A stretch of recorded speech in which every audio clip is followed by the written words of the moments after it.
વાઘોડિયા તાલુકામાં કમોસમી વરસાદે ખેડૂતોની કમર તોડી નાખી છે.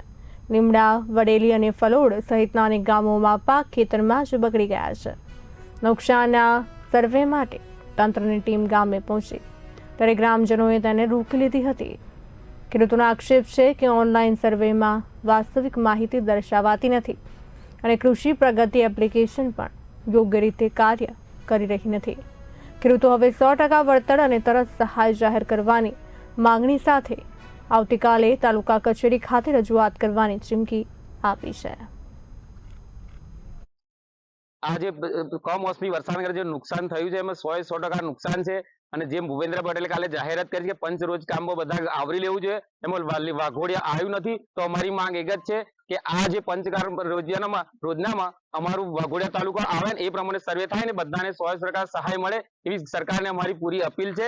અને અમે લીમડા, મઢેલી બધા ગામના ભેગા થઈને આ રજૂઆત કરીએ છીએ. કરવા માંગુ છું કે આજે વાઘોડિયા તાલુકાની અંદર ડાંગર પાકનું સદંતર નુકસાન થયેલું છે. 100% સૌરાષ્ટ્ર સાઈડ 2 વખત નુકસાનની સહાય આપવામાં આવે છે. વાઘોડિયા તાલુકો વર્ષોથી સહાયની અંદર વંચિત રહી જાય છે.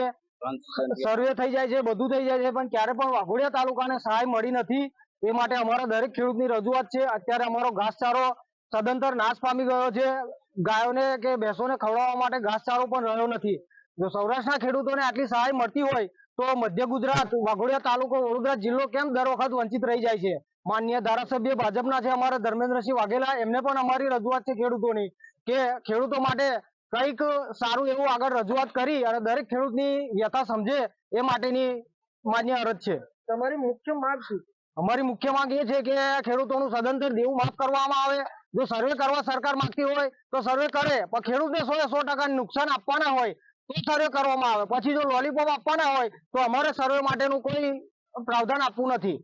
આજ રોજ લીમડા ગામે અમે સર્વે કરવા આવ્યા હતા, પરંતુ કૃષિ પ્રગતિ એપ્લિકેશન હાલ ચાલતી નથી, જેના કારણે ઉપરની સૂચના મુજબ ઓફલાઈન સર્વેની કામગીરી લીમડા ગામે તેમજ મઢેલી ગામે ચાલુ કરવાના છે. ખેડૂતોની માંગણી છે કે તમે ઓફલાઈન સર્વે કરો અને ટોટલી નુકસાન છે નુકસાન પ્રમાણે જોઈને ચેક કરીને વળતરની માંગણી છે ખેડૂતોને.